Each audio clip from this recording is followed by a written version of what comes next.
I'm here so I won't get fined. You think you know sports? Well, you don't know. Well, you don't know Jack. The You Don't Know Jack Show starts now.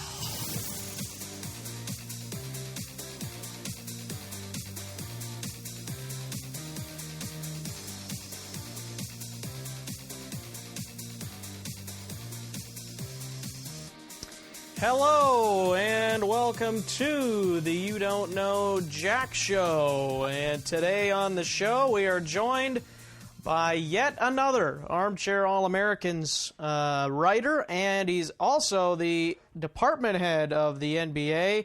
In the past I've mentioned that Harrison Scott was, but actually it is Henry Chisholm. And Henry, thank you first of all for joining us and putting me straight on who the actual NBA department head is for Armchair. Yeah, thanks for having me. I'm excited to talk about the playoffs and everything that's going on right now. So there is a lot going on right now. If you did not know, which I'm sure you do, the playoffs obviously, which is huge, but also two big storylines coming from Boston and the Celtics organization. Of course, the passing of Isaiah Thomas's sister, and before and after that, he played the following night or following day, and the Celtics ended up losing that game 30. Thomas ended up scoring 33 though. As we take a look here back at these games, it has been quite interesting to me that Thomas did not play so well last night, as we were recording on Wednesday evening. Last night he didn't play so well, Henry, but the night after he had his sister pass away, he scored 33 and he played really well. But somehow the Celtics are down 2-0, 2-0. What are your thoughts on that series and just the whole situation with his sister? It's a surprisingly interesting series. I think coming into it, we saw there was a 1 seed against an 8 seed and just assumed that Boston would run away with it. But the lack of playoff experience is really coming back to bite them. Isaiah Thomas has actually been playing pretty well. This last game wasn't his best, but the rest of the young guys are having some trouble. Al Horford really hasn't been too productive either, and that combined with the Bulls really pulling themselves together for the playoffs is causing issues in Boston. Yeah, and do you think that the young guys struggling has anything to do with the kind of the emotions that set in from Isaiah's sister passing, or do you think that it's maybe just some young guys maybe not living up to it, or maybe the Bulls' experience getting to them a little bit? As Aaron of the You Don't Know Jack Show mentioned that he felt that the Bulls would give the Celtics a run, actually, before this whole sister thing for Isaiah Thomas even came up. What are your thoughts on that actually affecting the team? I think that it definitely has had an effect. I think that anytime you have an inexperienced team playing in the playoffs for the first time, they're going to have trouble, and throwing in more speed bumps like that just makes it tougher. And the Bulls have been taking advantage of it. Having Dwayne Wade play as well as he has, and Jimmy Butler, and particularly Rajon Rondo, I think he's the key to this run. I think that he's really, almost turned back the clock. He looks like he did in the 2000 playoffs. Yeah, let's take a look at that game last night. 111-97. It wasn't even close. At least from what I see here, especially the first half. Boston was down 31-26 after the end of the first. Then we're down by 8 at halftime, and it just kept spiraling out of control. They could not win a quarter, and when you can't win any quarter, then you're not going to win a game. So that is obviously a big problem. Is take a look here at Rajon Rondo's stats here a moment.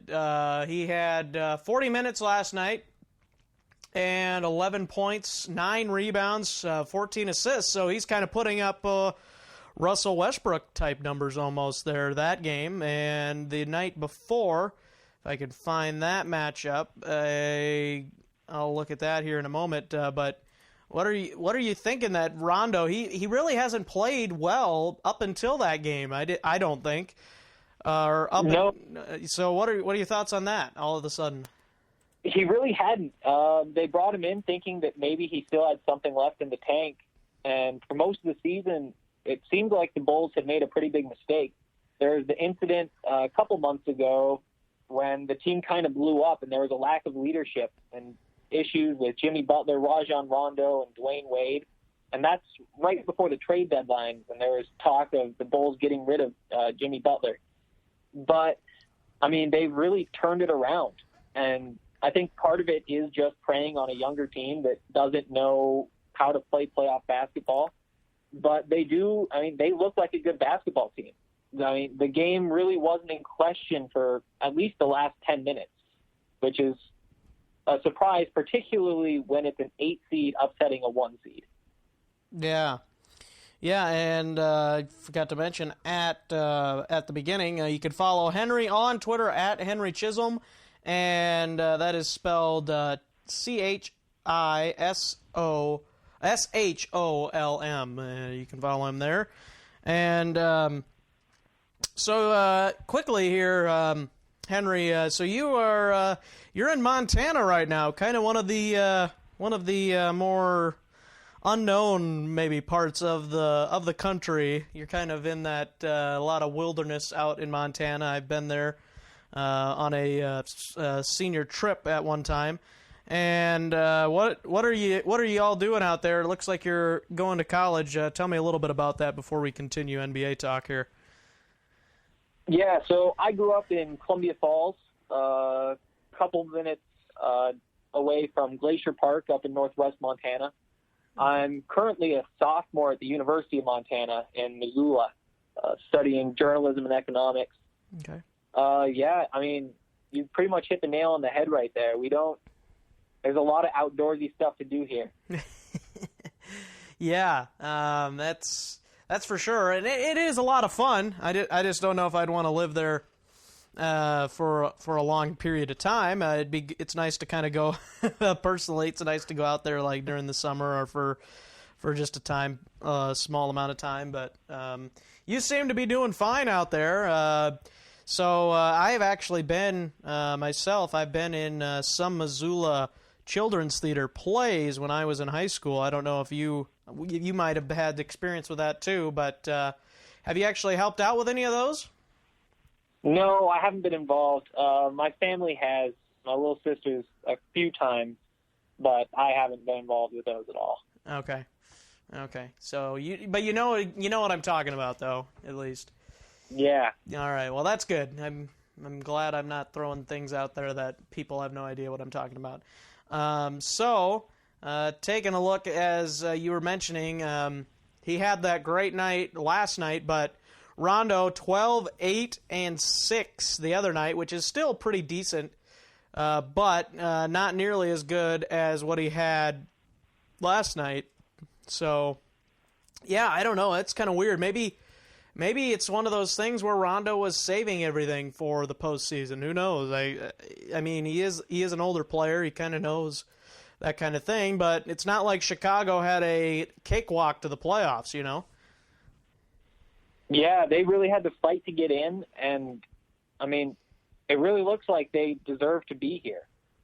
I think the Celtics probably should not have been the number 1 seed. The Cavs, I mean, people say they threw games so that they wouldn't have to play the Bulls in the first round, which I don't know whether that's true or not. But there's a reason the Cavs could be scared. I mean, Jimmy Butler has a history of playing solid defense on LeBron James. And, I mean, they're really taking it to the Celtics right now. And the Celtics just have no response. And with the series heading back to Chicago for the next 2 games, it's going to be tough for the Celtics to get back into it. They really need to win. They really need to win the next 2 games to even make it a series the rest of the way. Yeah. Do you actually think there is a chance for Boston now, or do you think they could just as well pack it up and head on home? I do think there's a chance. I think any time you have a guy like Isaiah Thomas, And, I mean, they won 53 games this season. That's significant. Yeah. It's definitely not going to be easy, and my money is certainly on the Bulls, but they've really played well this season, and I think that there's a good chance that the first couple of games were just nerves, and maybe they can find their groove. But the Bulls have been in their groove this whole time, and we'll be looking to build on that. And it's going to be tough to stop the Bulls. Yeah, and it's one of those things where once a team like the Bulls get on a run, like you've got, especially like Jimmy Butler, as you were mentioning, Jimmy he's a really good player. I mean, you can't deny that. He's got shooting. He's not the greatest three-point shooter, but he can score from just about anywhere, I think. Yeah, he's a talented guy. He can really play almost any position you want him to. He's just so versatile, can attack you so many different ways. He's athletic. He's a good defender. I mean, the playoffs are really his stage. I think that he's the kind of player that plays better in the playoffs than at any point in the regular season. And when you combine that with the veterans, Dwayne Wade, Rajon Rondo, Robin Lopez, and this is a talented team, and maybe it just took them a few months to get themselves in shape. They could make a run in the playoffs. Yeah, they could. And it's so weird, though, too, because you wouldn't, like when you were thinking the last month, you're going into the last month of the regular season, you were thinking, okay, there's no way the Bulls are making the playoffs, right? But somehow they did, and somehow they're up 2-0. So yeah, it's surprising. And they're a fun team to watch, though. They play good playoff basketball. Yeah, their first two games very impressive, and maybe some of it has to do with the Celtics' defense not being as good, but I feel like they do have some good players for defense, but I don't feel, obviously Isaiah Thomas is not a good defensive player, and you could make the case that Al Horford is not the greatest defensively, and Jay Crowder, I would say, is more of an offensive player. Maybe he's better defensively than the other two guys, but he's not the greatest defensively either, in my opinion. I don't know what your thoughts on that are. Yeah, the Celtics defense is a problem. They really aren't. I mean, they aren't a playoff caliber defense. But the biggest issue in my mind is the rebounding. It wasn't as bad in this last game, but the Bulls were one of the top rebounding teams this season, and the Celtics just can't seem to find any boards. Horford obviously does decently well, but he needs to have a huge game just to keep the possessions even.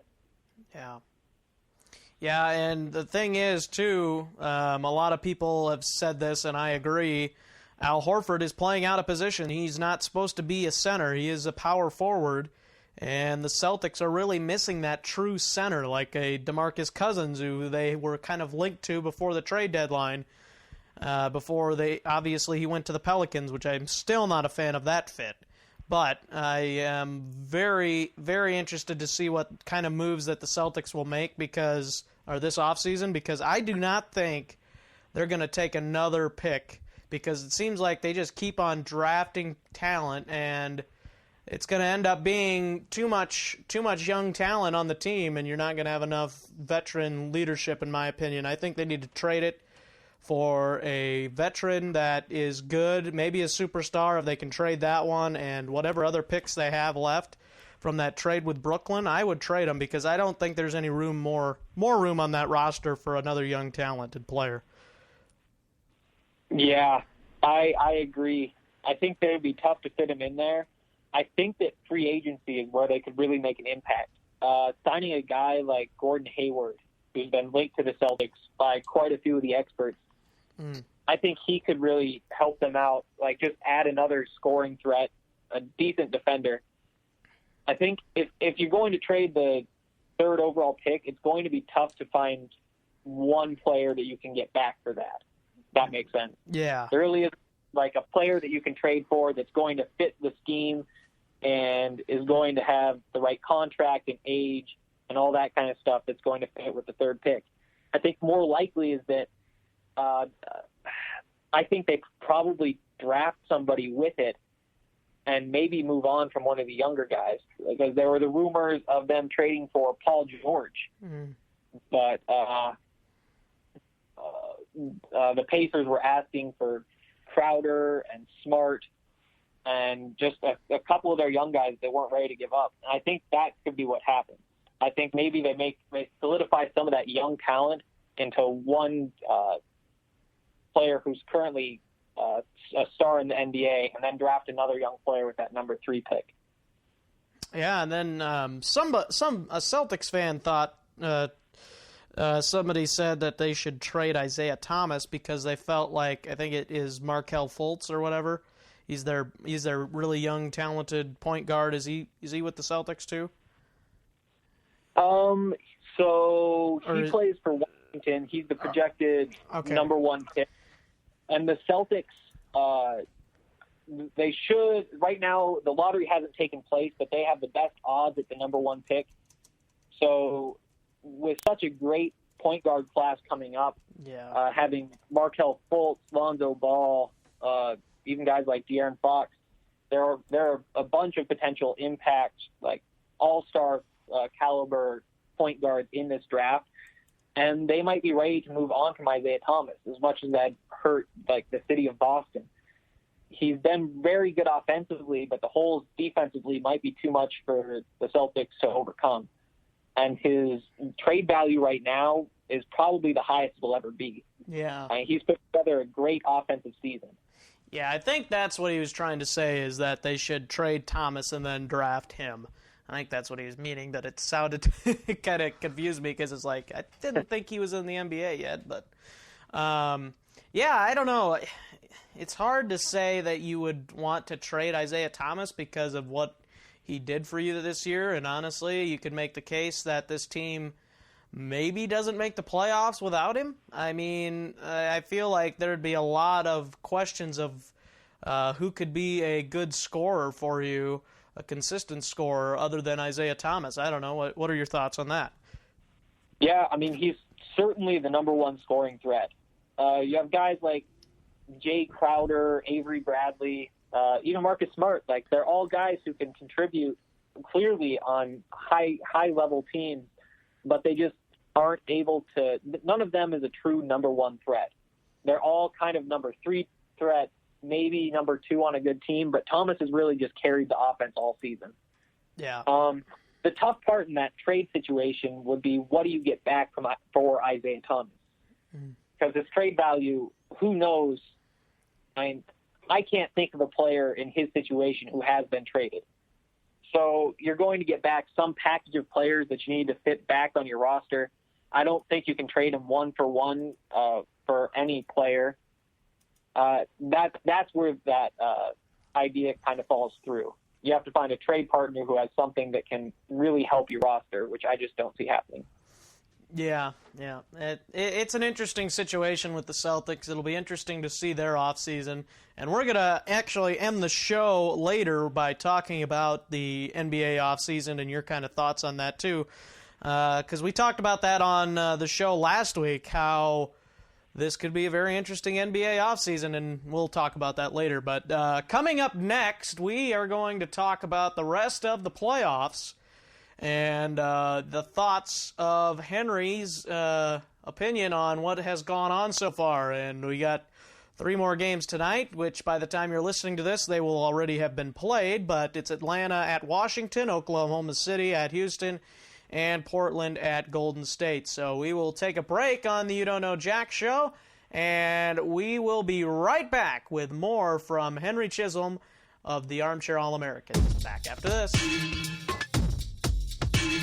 Hey listeners, don't forget to find You Don't Know Jack Show on Facebook at facebook.com/You Don't Know Jack Show, Twitter at twitter.com/Don't Know Jack Show, and Instagram at instagram.com/You Don't Know Jack Show.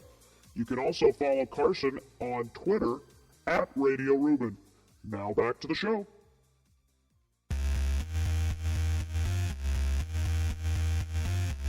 Welcome back to the You Don't Know Jack show, and now it is time to talk more NBA playoffs, as we dedicated a kind of a whole segment there to the Celtics just because of all the news that they've kind of been involved with, going down 2-0, and then also Isaiah Thomas's sister passing away. Now, Henry, let's move on. Tonight we've got some games. Atlanta, Washington, and OKC, Houston, Portland, Golden State. All the home teams have taken game one. Do you expect that to be the case again tonight? I do. I think that, if we work backwards, Golden State is going to beat Portland. There's really no chance for Portland to take this series, and I think even a single game is going to be very difficult for them. Houston, Oklahoma City is going to be interesting. I don't think either of those teams really has a shot to do too much in the playoffs, but it's always fun to see the two, with all those storylines between Russell Westbrook and James Harden, whether it's the only two MVP candidates, and their time that they spent together in Oklahoma City. It's fun to watch them play because they play such a similar style, and you can see them go against each other. But Houston's just a better team. I think even if Russ can outplay James Harden, it isn't going to be enough for him to overpower that entire team. And then with the Atlanta and Washington, I think that Washington's just going to take it again. Having a point guard like John Wall is just tough to stop in the playoffs. And combining him with Bradley Beal makes them, almost unstoppable. You really need to have Paul Millsap and Dwight Howard dominating the paint just to have a shot. Yeah. And it's one of those things where I'm a little bit on the other side of your argument about Golden State Portland. I actually think Portland has a shot to not necessarily win the series, but I think they've got a shot to at least take it to 6 games. I don't think they'll take it to 7 games, but I think that Portland could win some games just because I think the Warriors have proven throughout the season that they can have off nights, and Portland's offense is so good that if you have an off night, then you're probably going to lose because Damian Lillard, combined with C.J. McCollum and some of their other guys that aren't too bad either, they can really put up the offensive numbers. So if Golden State has an off night, which definitely I think is possible, I think Portland could end up winning a couple of games. But that's just... Yeah. The interesting storyline here is the injuries. I think that if everybody was full strength, maybe the Trailblazers could take 1 game while they're in Portland. Even that would be tough. But if they're without Yusuf Nurkic, Alan Crabb, and C.J. McCollum tonight, they really have no shot. I know the Warriors are dealing with injuries too. They're going to be without Sean Livingston and Kevin Durant. Those are the 2 big names. But I still just think that Golden State is such a better team, and they've played pretty well in the playoffs. And at least in the past few years, they had the meltdown in the finals, but before that, they were dominant for that 7 straight series, including a finals in there. And now I think they're about to find their groove again. Yeah, I guess we'll find out. Obviously the Warriors are probably have a great shot of going to the finals again, but I don't know. I just feel like if McCollum is out tonight, obviously that's a huge loss. But is he out for an extended period of time? I guess I really haven't kept up on that. Yeah, if Damian Lillard and C.J. McCollum were both playing, I don't think maybe once every 10 games they outplay Steph Curry and Klay Thompson. The real wild card for the Trailblazers is Nurkic. Ever since he was traded from Denver to Portland, he has really changed the face of the team, really. He has turned them into a much more physical squad. They've been able to manhandle other teams in the paint. There was some issues with his work ethic and whether he was too focused on himself rather than the team in Denver, but he really reinvented himself in Portland. and things are going well for him. If it weren't for the injury, he really could take advantage of Golden State's front court. Yeah, he's got a sprained right ankle, it looks like. But, and that is, and honestly, that would be, I think for sure they could really play with the Warriors if all those guys were healthy. Ezeli's not completely healthy, and obviously Nurkic sounds like he's done for the year, and yeah, it's just not a great injury situation, but still, I think with a healthy McCollum, you could see that they could maybe put up a little bit of a fight. I mean, they were with Golden State for a while, and then Golden State kind of just blew it open later in the game, but it'll be interesting to see if Portland can win any of those series. Oklahoma City, if you did not know, I am a big believer that Russell Westbrook is overrated, and that is a very uncommon opinion, if you did not know that. And I just think that Oklahoma City will not win more than 2 games for sure in this series. And right now they might even struggle to win one if Houston stays hot tonight and into Oklahoma City. And of course, you got the storyline with Harden and Westbrook being former teammates. Atlanta, I kind of think, is overrated. They've always kind of been one of those teams that never seems to get over the hump or win more than one series in the playoffs, in my mind. And I think Washington could be an interesting team in the East, because I think they could challenge to get to the Eastern Conference Finals, honestly, because as we saw with Toronto, they can struggle at times offensively, and we also know Toronto's got the ability to choke in the playoffs as well. So, but keep an eye on Milwaukee too, as they have been playing really well so far. What are your thoughts on that series? I really like the Wizards. I think coming into this season, it was almost assumed that it would be the Warriors and the Cavaliers for a third straight year in the finals. A couple people said that maybe the Spurs could find their way in, but a strong majority said that it would be the Cavs and the Warriors. But throughout the course of the season, we've seen that those teams have some weaknesses, and that these playoffs are actually a lot more interesting than at least I had expected. I think that the Cavs should be they'll easily make it to the Eastern Conference Finals, but a team like the Wizards could give them some trouble. That would definitely be a series I'd like to see.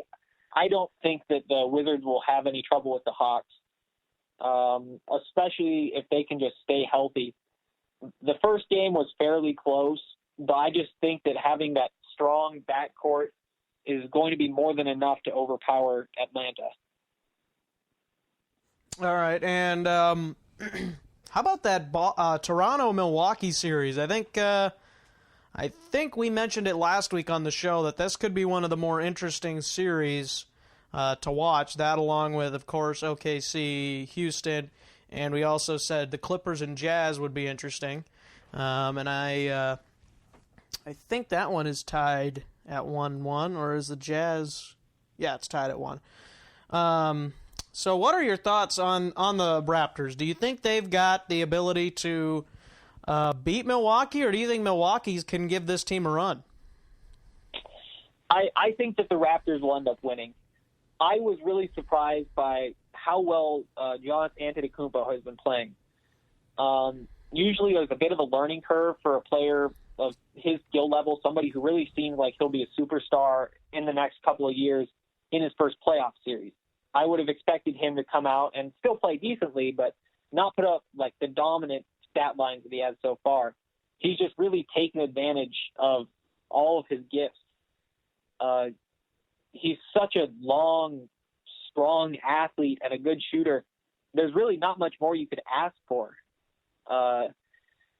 He's the kind of guy that in a few years we'll talk about winning a playoff series for a team. I just don't think he's there yet, and he doesn't have enough help with him. Malcolm Brogdon, he's also a very good player, very good young player. I believe he was a second-round draft pick this year, and he'll be getting considered for Rookie of the Year. But they're just too young. This is a great step in the right direction, and I think in a few years they'll be giving the Cavs, or especially LeBron late in his career, a run for their money late in the playoffs. But they're just not ready yet. The Raptors, I don't trust to go deep into the playoffs. I think that we've seen them fall apart too many times. I do think that they'll be able to take this series, though.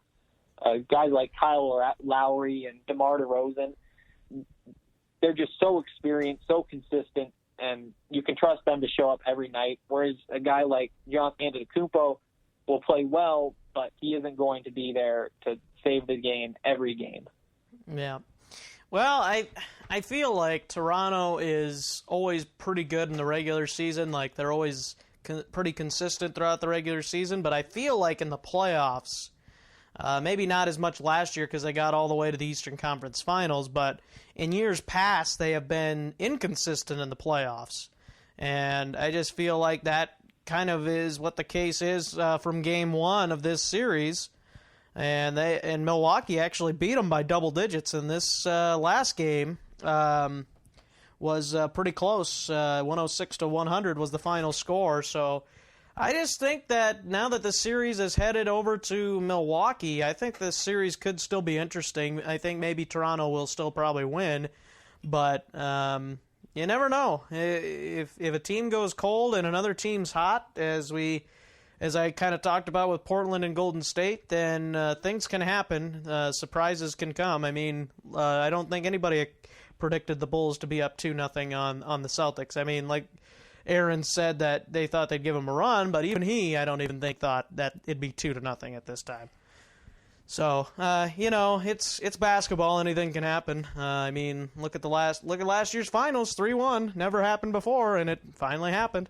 So, but obviously, odds are probably in Toronto's favor just because of the superstar caliber players that they have is a little bit more than what the Milwaukee Bucks have, even though you got guys like Jabari Parker, who is kind of coming back, coming in those kind of players, along with Giannis. And I don't know if I was a big fan of them getting Dellavedova or not, but he's been okay. I mean, he hasn't been spectacular, but they needed a point guard, and I was kind of sick of the point guards that they kept on throwing out there, and maybe he made a difference to help them get to the playoffs. What are your thoughts on him? I think he's an interesting player. He definitely filled a role with the Cavs the last couple years. I really don't see him as a starting point guard. I think that he needs to come off the bench, and he can definitely help from off the bench, but he will never be a dominant player, if that makes sense. So he won't take over a game. He can just consistently make an impact, if that makes sense. Okay. Yeah, I would agree with that. He's definitely more of a bench player, but I think he's helped that point guard position, which, in my opinion, has been awful for a long time for the Bucks. And obviously, now that they've kind of got Giannis playing the point quite a bit, that's kind of one of the things they wanted to do. But I feel like he, along with some of these other guys, kind of helped out a lot.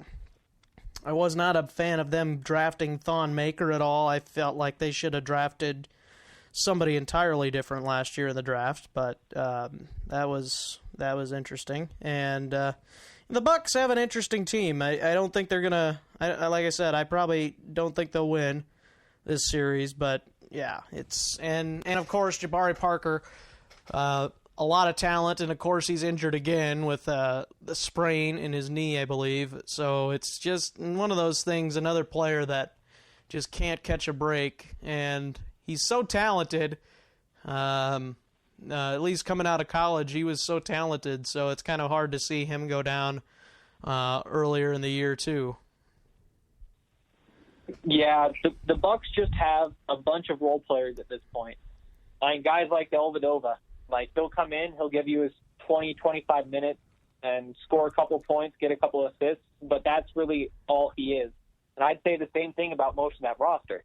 Jabari Parker, Malcolm Brogdon, Jonathan Antetokounmpo all have a chance to be like real difference makers for the team, not just guys who hold a place on the roster and can fill a couple minutes and, I mean, hold their own against the real NBA competition.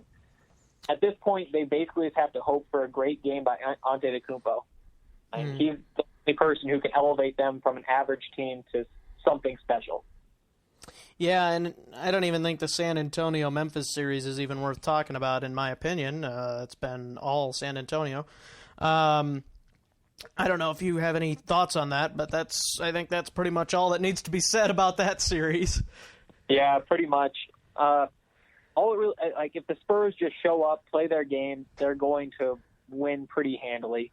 They're just a better team. They're more experienced, and I mean, they deserve to be in this position. They deserve to be playing a team like Memphis, who still doesn't quite have an identity.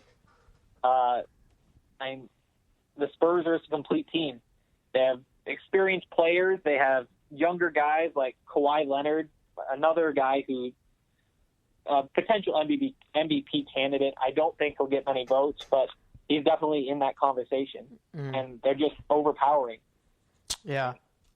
And it seems like it was basically Michael Conley that led Memphis to the playoffs from what I've seen. And, I mean, granted, Vince Carter has been playing really well at the age of 40, as everybody lets you know, but other than Michael Conley, Marc Gasol, he's actually declined. His rebounds he averaged only 6 rebounds on the season.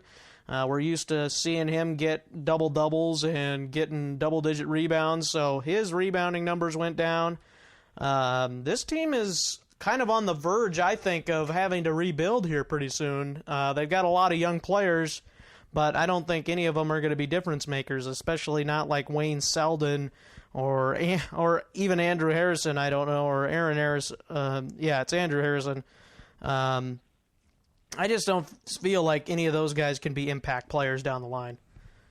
Yeah, they're in a tough place right now. You have guys like Tony Allen. Vince Carter is certainly almost done, and Marc Gasol. Zach Randolph. 4 of their best players, really, who are almost done with their NBA careers.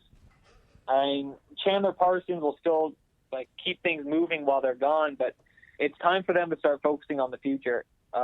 Even if they can pull a few years left, they're only going to get worse. Those older players are, and they really won't make too deep of a run in the near future, in my opinion. It's time for them to tear down and start over. Yeah, I agree. Speaking of tearing down and starting over, let's move on to the Clippers. I think they are getting to that point also. I mean, obviously they've got the ability, and I talked to Isaac Shade a little bit. He's the UNC writer for Armchair. Talked to him about the Celtics a little bit, or not the Celtics, the Clippers. And he's kind of a little bit in agreement with me on this idea that I had, and that was the Clippers are really getting to that point where they are they're not meshing, they're not getting very far in the playoffs at all. They're always coming up short, and it seems like to me that it's time for them to rebuild.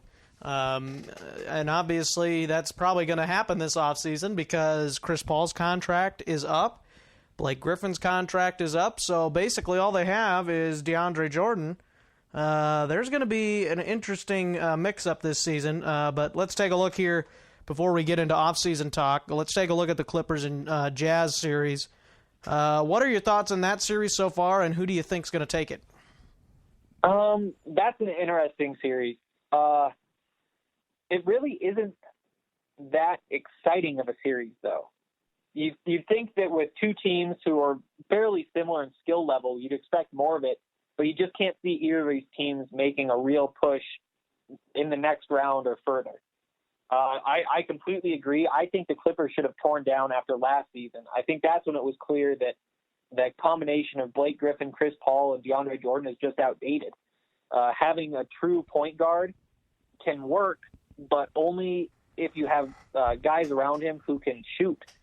I mean, if this was 10 years ago, this team is designed perfectly. You have the two big posts who can dominate down on the block, but the game's changed. Now you need your 4 and your 5, or at least one of the two, to be able to knock down shots, and neither of them can from outside the paint.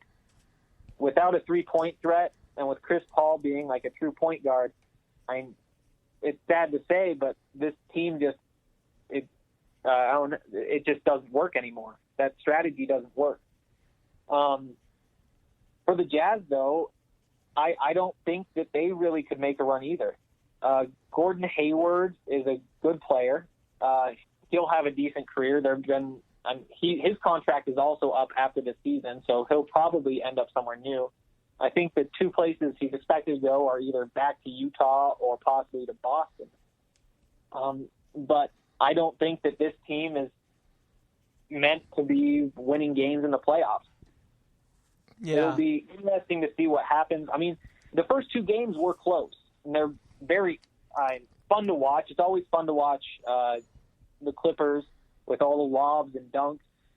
But I don't think that this series really has an impact on the playoffs as a whole. I think that whoever wins this series will be out in the next round. That said, I think that the Clippers do pull it out. I think that while they aren't designed like a modern basketball team, their experience is too much for Utah to overcome. I mean, Gordon Hayward's good, but behind him, they really don't have much. Derek Favors has been disappointing the last couple of years. Then you have guys like Joe Johnson, Joe Ingles, Rodney Hood, and Gobert is hurt. Like, they just don't have the players to compete with the Clippers. Yeah, and that's one of those series, too, that I think it's interesting just because I think it could go down to Game 7, honestly, because I don't think either team has the ability to necessarily overpower the other team, just because I think the Jazz defense, if Gobert is Gobert out for an extended period of time, do you know? They're unsure. Okay. They knew he'd missed at least the second game, but he said he was hopeful he'd return to the series, but more realistically, I don't think he will. Okay. So if that's the case, then definitely I'm taking the Clippers, but when Gobert is in there, I think that defense is just phenomenal, especially when you have the Clippers, who most of their players, or at least two of their big players, are post players. They're two of their three biggest stars are post players, and when you put Gobert in there, it is hard to get consistent offense because he is so dominant in the post, both offensively and defensively. So I think that the Jazz would have a much better shot at winning this series if Gobert's healthy. With that being said, he's not, so I will take the Clippers. But yeah, you talk about teams that need rebuilding. The Clippers, I think, really need to be rebuilt. So I think that we've covered mainly most of the series so far. We talked. We didn't talk about the Cavs. And I'll just say this about the Pacers. I think they blew their chance in game one when they had the ball at the last shot and didn't make it. That's what my opinion is. I think they blew the series right there. Yeah, I agree. It was interesting. You thought maybe Paul George could finally get over the hump and take down LeBron, but we saw in that first game that even when they were that close, they couldn't finish. And I don't think that they'll get close in this series. They might be able to get it to 5 or 6 games, but they won't have a real shot of winning. Yeah, and I think the Pacers are one of those teams that need to rebuild too. I mean, you've got a young piece like Miles Turner, and that is, I mean, obviously Paul George, but you haven't been able to win anything with him because you haven't put the right talent around him. So I think it's time for them to trade Paul George and some of their older guys and maybe build this team around Miles Turner. Yeah, especially with all the rumors that Paul George will be leaving for Los Angeles unless the Pacers make a real run either this season or next season. Yeah, and he's under contract through 2020, I believe, is what we looked up last week. So, I mean, it's not like he's got a choice in the matter. I mean, he could hold out, but I feel like the Pacers need to rebuild, and I think that Paul George should go to the Lakers, obviously, because I'm partly a Lakers fan and I'm a Wolves fan, so both my teams suck, so we need a superstar, or at least the Lakers for sure do. The Wolves already got a superstar, but yeah, it's going to be an interesting offseason, and that will transition us into the offseason after we take a break, and we'll be right back to close the show with thoughts on the upcoming NBA offseason.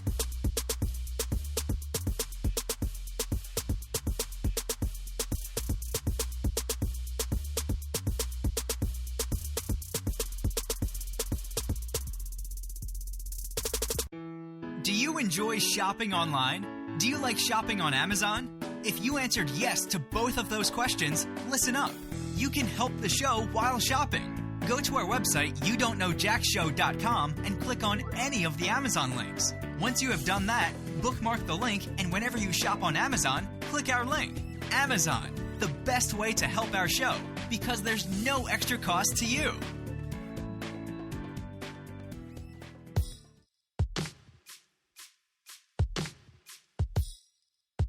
And welcome back to the You Don't Know Jack Show. Henry, we're going to talk about the offseason. We'll first of all talk about the team that you write for, and that is the Denver Nuggets. And the Nuggets, obviously, they made a big trade to get rid of Nurkic. They kept Nurkic, and I always get those two confused. Nurkic and the other guy that they kept. Who's the guy that they kept? Nikola Jokic. Jokic and Nurkic. I always get them confused with one another. Do you think they made the right move with the one that they kept and the one that they traded? Oh, 100%. Jokic will most likely be an all-star next year, and probably it could easily be the next decade after that. He'll be just outside the All-NBA voting this year, I think. I think he's going to come in as like the fourth or fifth center. But he put together a great run, and I wouldn't be surprised to see him win the Most Improved Player award over Antetokounmpo. I know that there have been quite a few analysts who have agreed. Mark Stein notably said that he thinks that Jokic is the most improved. He's really the future in Denver. He's just such a different breed of player. He's a true point center. And while Nurkic is great, I think that he'll have a solid NBA career. He isn't a transcendent player. He's just a typical center who is great in the paint, solid defensively. He's a decent passer, and he doesn't have much of a mid-range game. Jokic, on the other hand, is an otherworldly passer. He has great vision. He grew up as a point guard. His post moves and footwork are spectacular. He still needs to work on his defense, but he has all of the offensive tools you could ask for. And he's a kid who is still only 21, I believe. Or, no, he just turned 22. Mm-hmm. But he actually couldn't do a push-up until he was 18 in Serbia. And he didn't play organized basketball until late in his life. So he's still really improving. And he hasn't had an off-season in the last 2 years or so playing in the Olympics, where he almost led Serbia to beat Team USA. They were within a few points late in the game, but they ended up losing that game and then losing by more when they played the U.S. in the championship when they took silver. Yeah. But he's an impressive player, and Nuggets fans should be excited to have him on the roster. Yeah, quickly, I was going to say, I think my most improved player of the year is James Harden. And I'm going to tell you why, because I felt like before this year, I felt that he was overrated, and I felt like he really improved his game this year, not necessarily defensively, but all around as he moved to point guard, and maybe some of that should be credited to Mike D'Antoni. But I think that he has really improved his play after last year when you had him shooting terrible shots all the time. And, I mean, he still does that to an extent, but I feel like he's using his teammates a lot more and a lot better than what he has. And Coach of the Year, I might surprise you with this. I'm going to say Doc Rivers is Coach of the Year because I feel like that they've gone through so many things with the injury to Chris Paul, and Blake Griffin had his issues. And, of course, you had all the drama that goes into being in L.A., and everything combined with that, considering that they got fourth place in the Western Conference, I think that is pretty good considering everything that the Clippers went through this whole entire season. That's my opinion. What do you think on those two things? I think with Harden, it's interesting because the coach asked him to change his role, and he really did well. He changed from shooting guard to point guard, and with that came the increase in team play, I guess, and not just playing for himself. And it really did help Houston. That's what they needed from him. Before it was his job, he kind of did what Russell Westbrook does now. He just puts the team completely on his back, and if he plays well, they win, and if he doesn't, they don't.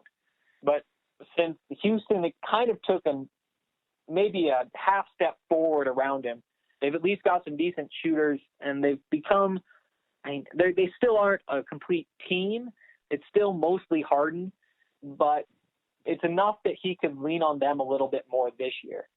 That's why he has the highest assist total of his career. I think he has 11.2 this season, and his previous high was 7.5. He's really helped the whole team this season, and I think, just making the players around you better makes you a better player. For Coach of the Year, I would definitely take Brad Stevens. I don't think anybody saw the Celtics playing this or doing this well this season, especially because the votes came in before the playoffs started. So even if Boston does get bounced in the first round, his votes have already been counted, and I'm pretty sure I'm confident that he will win that award. Yeah, I mean, you definitely can't argue with Brad Stevens, but like I said, I just feel like with everything that, and I think the thing with Doc Rivers is too, he's kind of like Greg Popovich. You know he's a good coach, but he's never going to win Coach of the Year. But I just feel like the things that he went through this year with injuries and the LA drama and everything else, it's just like they got fourth in a very tough Western Conference, and I think that's pretty impressive considering that also that their team should be in rebuilding mode, but they are still finding ways to win and be pretty consistent while doing it, even though I don't think they'll make a deep run in the playoffs. Yeah, I think the problem in my mind is that they've been just consistently right where they are now for the last two seasons. They've been top 4 seed in the West, and they maybe win a series, maybe not, and almost always lose in the second round. And that's been the case for a few years, and they really haven't shown too much improvement. And I agree that even holding the same level with their best players aging is impressive. I just think that Brad Stevens' accomplishments outweigh those of Doc Rivers. Yeah. Moving on here, what do you think the Nuggets need to do this offseason, and then we'll talk about some of these other teams once. It's going to be a very interesting offseason for the Nuggets. They have a bunch of young guys, Gary Harris, Nikola Jokic, Jamal Murray, Juancho Hernangomez, Malik Beasley, all of whom are expected to be major contributors for the Nuggets for the next few years at least. I think the biggest priority has to be extending Gary Harris. He's really improved in the last 3 years. When he came in as a rookie, a lot of people thought he was a bust. The next season, he became a solid starter, and this year he really broke out, and he's another candidate for most improved player. I think next year he'll become a borderline all-star, and if they wait until his contract expires after next season, they'll probably have to pay quite a bit more than they do now. Most people don't know this, but he actually was in the top 10 in three-point percentage in the league, and also led all shooting guards in field goal percentage. Oh, wow. And yeah, even though he is known more for his defense than his offense. He really could be an impact player for the Nuggets for the next few years. So outside of extending him, I think the next most interesting situation is probably what do we do with Danilo Gallinari and Wilson Chandler. Gallinari is likely to opt out of his contract. He has a one-year player option at like $16 million, I believe, and he'll probably get closer to 20 on the open market. He said that he wants to stay in Denver, but it'll be interesting to see. And the Nuggets were under the cap floor this year, but they still might not extend him just because he doesn't fit the scheme. Right now they want to play through Jokic and let Jokic take it in the post and distribute from there. But Gallinari can be a bit of a ball stopper. He wants to ISO, and he's a very good player, but he might not fit in the scheme anymore. Wilson Chandler is in the same boat. He actually I think he's being paid $11 or $12 million for next season and the season after, which is a steal for a player of his caliber, who's really still in his prime. And so we could see him be moved. Right now, the Nuggets are sitting at the 13th pick in the draft before the lottery. You could see a package of Chandler in that pick to move up a few spots. But I think those are the storylines. They'll be looking for a rim protector, an athletic four maybe, somebody who can complement Jokic. But I think it's unlikely you really find that guy this offseason when the Nuggets still aren't seen as a team that can really compete for a championship. Yeah, it'll be an interesting offseason for the Nuggets. Moving on, as we're running it low on time here, we've got the Pelicans, who made that big trade to get DeMarcus Cousins, obviously. I don't know what your thoughts are on that, but I am not a fan of that fit at all. It's kind of like the thing with the Clippers where we've got two guys that are they're trying to win inside, and that style of basketball, as you know, is, as you said, is kind of gone away. 10 years ago, that would be an interesting fit, but now it's like, I don't know. What are your thoughts on the Pelicans? Obviously, they need a point guard. They've been missing that point guard for a long time. Drew Holiday has never panned out, and others that they've put there. What are your thoughts on the Pelicans? What can they do to improve this offseason? That's a tough question. I do think that the difference between the Clippers and the Pelicans is that both Anthony Davis and DeMarcus Cousins are good shooters. So they don't have to just sit in the block all game like you see from Blake Griffin and not DeMarcus Cousins, but DeAndre Jordan. Yeah. So since both of them can kind of stretch the floor, it doesn't get too backed up inside. The issue is they really don't have a slasher, somebody who can get to the rim, and that's who I think they look for. I think ideally you find a guy like Gordon Hayward. He's in my mind the best free agent that could reasonably be had by a team like New Orleans. You're not going to get a guy like Blake Griffin, probably a big name, somebody who wants big endorsement deals, but a guy like Gordon Hayward could provide like that slashing, that one more element to combine with a decent point guard, two big posts who can stretch the floor. I think that you're really looking for a 2 or a 3, somebody athletic, somebody who plays good defense and can hopefully cut to the rim. So CP3, moving to the Clippers here, his contract is up, and Blake Griffin. Both their contracts are up. What are your thoughts on maybe CP3 going to the Pelicans, kind of to get that point guard? Maybe he's not as much of a slasher. He's kind of more of a perimeter threat and does some other things that not necessarily gets to the rim that much. But what are your thoughts as a fit? It's almost kind of like remarrying or going somewhere else for the same sort of thing. I mean, obviously, these guys stretch the floor a little more, like you said, but it's kind of that thing where you got the power forward, the center, and then you got the point guard. What are your thoughts on maybe CP3 going back to the East Coast area? I think it'd be an interesting homecoming. I'm not sure. I haven't spent too much time thinking about this, but the issue is that both DeMarcus Cousins and Anthony Davis are ball dominant. they want the ball in their hands. And adding a point guard like Chris Paul would only add to that trouble. Having three guys who need to have the ball in their hands for most of the game, I'm pretty sure the stats were something like 45% of the possessions in Sacramento when Boogie Cousins was there ended with Boogie Cousins taking a shot, turning the ball over, something like that. And the same number was true for Anthony Davis in New Orleans. And I think that was their biggest issue. Both of them wanted to have the ball in their hands. Both of them wanted to be the focal point.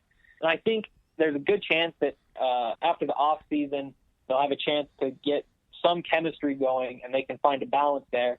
But adding in a ball-dominant point guard would just be trouble, I believe. Yeah. Yeah, I can see that too. Maybe a guy like what the Timberwolves have, like a Ricky Rubio, would be a good fit as point guard there, but it seems like they always have a struggle with point guard. They can never figure out the guy to run their offense and do the things, especially now that it's a different offense with when you add DeMarcus Cousins in there. But it seems like the Pelicans have always had that struggle. But we'll see if they can figure that out, if maybe CP3 would go there. But like we said earlier, the Clippers seem like they need to really rebuild, maybe build around DeAndre Jordan because of that contract he signed, but I'm not a big fan of building around a center that's not as complete as some of the other centers, like a Jokic or like Karl Anthony Towns for the Timberwolves. I'm not a big fan of that move, but I think he could be a good complementary piece in another organization. So maybe they just scratch it and throw it all away and try and get Jordan traded to somewhere else, maybe get a pick or something. I don't know, but it just seems to me that the Clippers need to rebuild. I don't know what your thoughts are on how they should do it, but that's kind of what I think. Yeah, I agree. I think that the formula they've been using has it's now pretty obvious that it's not going to work. And I think that's been clear for a couple of years. And now that they waited, they're just going to let Chris Paul and Blake Griffin walk for nothing. And it's really going to set them back because they're going to have another late first-round pick and not too much else to build around. I'm not a huge fan of Austin Rivers. I think that he's overpaid and can't contribute as much as you expect. Thanks, Dad. Yeah. Yeah, it's nice having your dad as an NBA head coach. Yeah, I mean, DeAndre Jordan did put together a really good year. Shot over 70% from the field. He's only 28, but I agree, you really can't be building around a center right now, especially one that can't stretch the floor. I think that he's a great player, somebody who can really contribute on a contending team, but he can't be the focal point. You need to have a couple more options in front of him. Luckily for the Clippers, they'll be clearing quite a bit of cap space, and Los Angeles is a great destination. Like they could land some marquee free agents. I don't think that they'll be competing next year. I think their window opens again in the 2019 playoffs, but that is contingent on them finding players this offseason that really start the rebuild, and then hopefully the next offseason finishing it off and cleaning up the roster a bit. All right, Jazz and Pacers are the next two teams that we want to talk about. The Jazz, as we said, they've got not a whole lot. I mean, they've got some players like Gobert. I think Rodney Hood's got a lot of talent, shooting talent anyway. And they've got a couple other guys that are interesting. But other than that, they don't really have that roster that can make a deep run to the playoffs. Do you think that they can make a move, or that they should make a move this offseason to kind of really solidify themselves as a contender in the West? I don't think they can do it. I think that, a lot of landing an NBA free agent is location. And that's why I think the Clippers can have a fast rebuild, but I don't think that the Jazz can. They just have to hope that Gordon Hayward resigns and that they can find another great prospect late. They got Rudy Gobert in the second round, and they pretty much need to do that again to have any chance of a rebuild, because right now they're in that awkward area around the 20th pick in the draft where you really just can't find anybody that can improve your team, and you're not going to sign any free agents when you're basing your team out of Salt Lake City. honestly, the best chance for contention, at least long term, might be letting Gordon Hayward walk and understanding that for the next couple of years you're not going to be a good basketball team, but you're going to have a chance to draft some elite talent. I don't think that they'll be competing in the next few years. All right, taking a look at the Pacers, we kind of talked about them a little bit. What do you think they could do to rebuild other than trading Paul George? Yeah, I mean, that all just depends on what you can get back for Paul George. At the trade deadline, he was looking like he was going to get quite a few good young players in return. And it really just depends on what you get back. I'm not a huge Lance Stevenson fan, but he has been at least serviceable in these playoffs.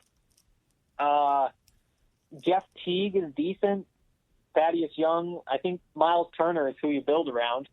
But again, there are a lot of really good young big men in the NBA. And we've talked about a few of them. You have Miles Turner, you have Rudy Gobert, you have Nurkic and Jokic. There are just so many good young big men that you really can't count that as a plus anymore. What you need is a good three, somebody who can really get to the rim, somebody who can shoot, spread the floor. And I think that that's what they'll need to do. They need to replace Paul George after they get rid of him. Yeah. Yeah, taking a look now, kind of the big question marks for the bigger contenders in the NBA. Taking a look at the Warriors and the Cavs. They've got, especially the Warriors, they've got a very interesting NBA offseason ahead of them because Steph Curry's contract's up, and Kevin Durant has an opt-out option. So what do you do here if you're the Warriors, because I don't think Steph Curry is going to want to take a pay cut, honestly. He didn't make a whole lot the last time, and he's already won an NBA championship.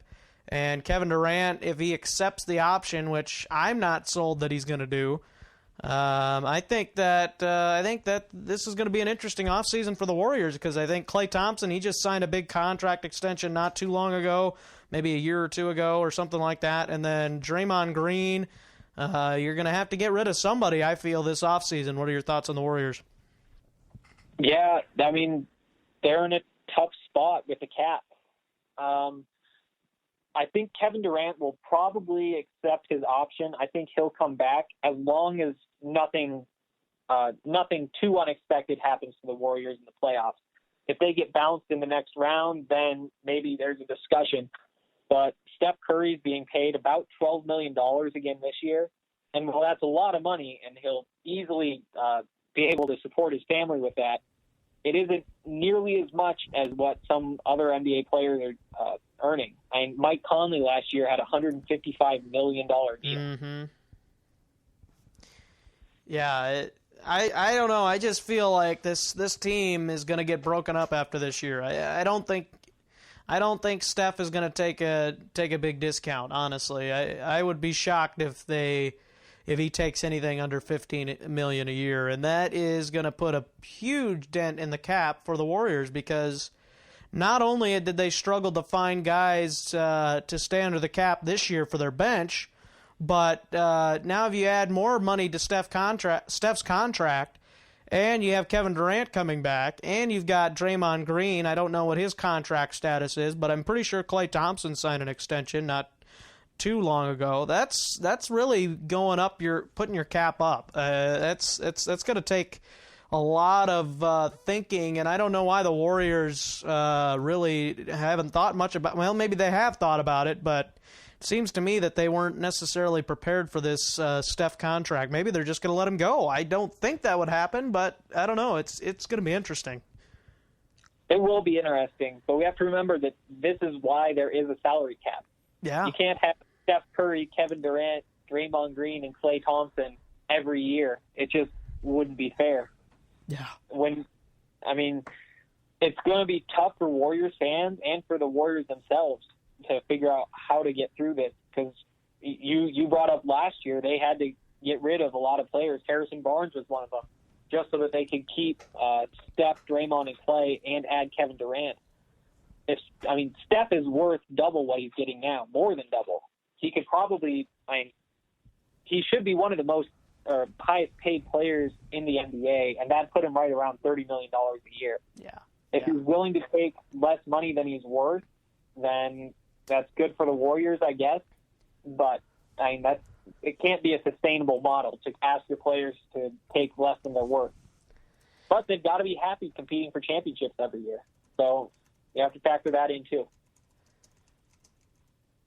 I just don't see, especially if he gets close to $20 million. It seems like that's going to be really, really hard for them to keep everybody. Because, I mean, even though the cap keeps expanding, I don't think it's going to keep the Warriors, especially if Steph wants to be the highest paid point guard in the league, which I don't know if he would necessarily, I mean, obviously he'd like that, but I don't know if he's necessarily going to demand that. But when you've got that question mark, I don't know. I just feel like the Warriors could be in for a breakup here. And I think Steph Curry definitely will have a lot of interest on the open market. There's no doubt about that. And if they can't re-sign Steph, does Kevin Durant decide to leave? If Steph says to Kevin Durant, "Hey, these guys won't give me my money," and maybe they go team up somewhere else. I don't know. That'd be a really interesting fit, I would think, or a really interesting twist. But you never know, I guess, especially with the way the cap is for the Warriors. And it looks like $27 million is what he made, or he's going to make next year. Klay Thompson's going to make $17 million. Draymond Green's going to make $16.4 million. And then they've got a few other guys.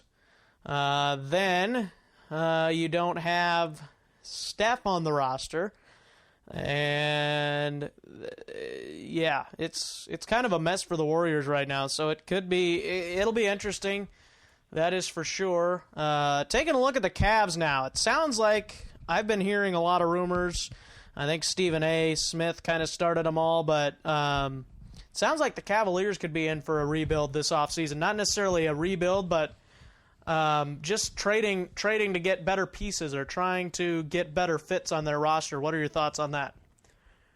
Yeah, I mean, this all depends on how long they think LeBron can stay dominant in the NBA.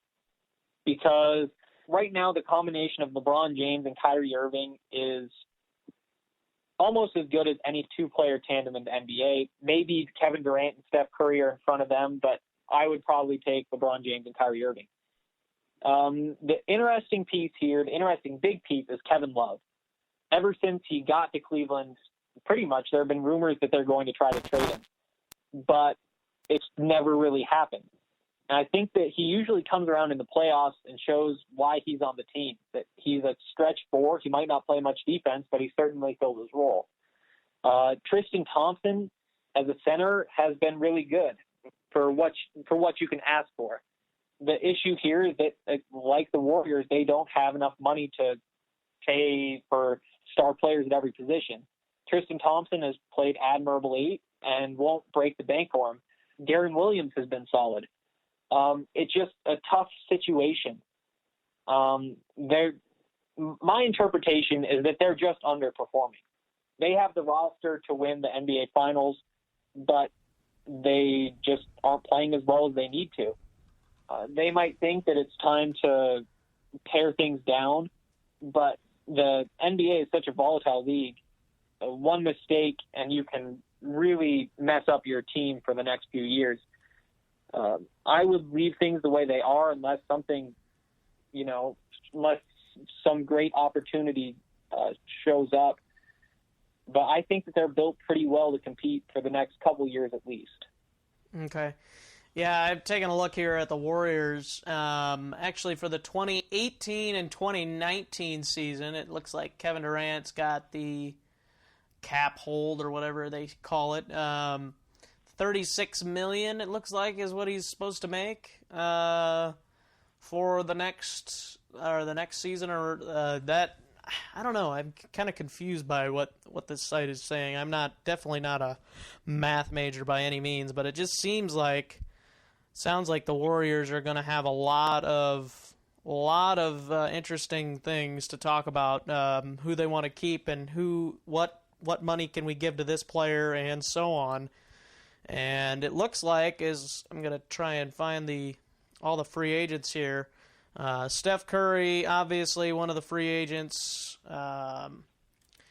and Blake Griffin, Derrick Rose, he's a free agent. Jeff Green, Manu Ginobili, he's probably going to retire. Serge Ibaka looks like he's scheduled to be a free agent, potentially. It looks like this free agent class could be one for the record books, especially if Kevin Durant somehow decides to not come back to the Warriors. Yeah, it'll be interesting. There are a lot of big names. The power forwards are interesting. You mentioned Serge Ibaka, but Paul Millsap will also likely become a free agent. Blake Griffin is another big name. Amir Johnson. There's a chance this is a really big free agent class, but I bet Kevin Durant will take that option, and Steph Curry probably resigns. I'm not sure how they do it. Maybe they move Andre Iguodala, or I guess his contract is expiring too this offseason. Yes. So there's a way for the Warriors to keep almost everybody. Iguodala is probably the piece that they lose. But again, I think that they'll be back competing for championship next year. It'll be interesting to see 3 years from now how everything is sitting, how they're able to manage these speed bumps that are coming up. Do you think there's any chance that this will be my last question for you because we're well over time? Kevin Durant, do you think there's any chance that he goes home to Washington, D.C. this offseason? Because Otto Porter's contract is up. He's only 23 years old, but maybe they don't think he's the long-term solution at small forward. Maybe they think Kevin Durant can give him that boost to win the championship. What would your opinion be on him fitting in with Washington back in D.C.? Obviously, Washington would love to have him, but I just don't see this team breaking up. I think that they're having enough fun playing with each other, and they're making so much money and likely winning another championship this year. I don't know why they would leave, especially after he just got here and he's faced so much backlash from that. It might be time for him just to stick with the Warriors for a while. But again, you never know. You never know what he could be thinking, whether he is actually unhappy. He's just been hiding it in Golden State. But there's really no reason to think that he would be anywhere other than Golden State next season. All right, Henry, I'm sorry if I kept you too long for you tonight, but I appreciate you joining the show again. You can follow him on Twitter at Henry Chisholm, Chisholm. Any departing comments about the NBA or anything else, Henry? Oh, not really. I think we pretty much covered it. I think it'll be interesting to see what happens, who makes it to the finals. The last few years haven't been too exciting. We've been able to predict about what's happened. Obviously, nobody expected the Cavs to come back from 3-1, but this year, nobody really knows what's going to happen, and I think that's exciting. Yeah, and I've said to in the past, I just have that weird feeling that this year is going to be a different finals. It seems to me that there's not going to be the same. It's not going to be the Cavs and Warriors again. I just feel like one of those teams, if not both, which I don't think that would happen, but for sure one of these teams I don't think is going to make it because it just has that weird vibe for me. It's got that weird feeling for this NBA playoffs. I don't know what you think about that, but that's just my take. I agree. It's good for the game, too. It's good for the NBA to have different teams and, keep the parity. Don't let everybody just know exactly what's going to happen. It's definitely, I'm more excited by these playoffs than I have been in the last couple of years. Yeah. Do you have a prediction, a bold prediction of who's going to win it all? I think I'd have to go with the Cavs. I think it just it's too hard to pick against LeBron when he's been to what? Would this be the 7th straight finals that he's been in if he makes it? Yep, I believe so. I think that I'd take LeBron, probably LeBron over, I think it's 50-50 whether it's the Spurs or the Warriors at this point. Okay. Yeah, I think that's what I think Isaac said. I can't remember for sure, but I think he said the Spurs and the Cavs, I think. But yeah, it'll be interesting. If the Cavs can repeat, obviously that's gonna probably cement LeBron's legacy anymore. But if they don't end up getting the championship, or even if they by some miracle don't make it to the finals, I think there could be a look at the team and maybe a rebuild. But we'll see. All right. So, Henry, I appreciate you joining the show. Well over time. It's been a lot of fun talking to you. Appreciate you coming on. And you can find Henry's work writing about the Nuggets and writing about the NBA in general at thearmchairallamericans.com. And, of course, follow Armchair All-Americans on Twitter and Armchair NFL on Twitter. And, of course, Henry and myself and the show. You can follow everything on Twitter. All right, so Henry, I appreciate you taking all this time, and have a good one, man. Yeah, you too. Thanks for having me. You bet. All right, that's going to do it for the You Don't Know Jack show this week, and we'll be back next week with another episode about the NFL Draft. We'll talk about the NFL Draft next week. That is going to do it. We will see you next week on the You Don't Know Jack show. Thanks for listening to the You Don't Know Jack Show with Jonah, Aaron, and Carson. If you want to read articles, get more information, or have questions about the show, go to our website, youdon'tknowjackshow.com. You can subscribe and listen to the show on